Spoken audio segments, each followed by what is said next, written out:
নরসিংদীতে আগাম শীতকালীন সবজি চাষের খবর জানবো আমরা। আমাদের সাথে সরাসরি হৃদয় খান যুক্ত রয়েছেন। হৃদয়, নরসিংদীতে এবার সবজি আবাদ কেমন হয়েছে? ধন্যবাদ প্রিয়াঙ্কা।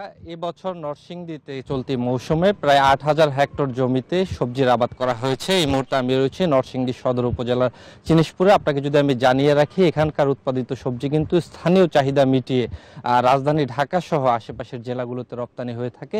সেই সাথে আপনাকে যদি দেখাই, মাঠগুলো যেমনটি দেখেছি, শীতকালীন আগাম, লাউ, সিম, ফুলকপি, বাঁধাকপি থেকে শুরু করে নানা ধরনের সবজি কিন্তু মাঠে রয়েছে। সেই সাথে বাজারে আমরা যেমনটি দেখেছি যে আগাম শীতকালীন লাউ এবং সেই সাথে ফুলকপি, বাঁধাকপি ৭০ থেকে ১০০ টাকা দরে কিন্তু বিক্রি করা হচ্ছে। এবং সেই সাথে আমরা কথা বলেছিলাম কৃষকদের সাথে, তারা আমাদেরকে যেমনটি জানিয়েছেন যে অতি টানা বৃষ্টির কারণে কিন্তু তারা ভালো ফলন নিয়ে শঙ্কায় রয়েছেন।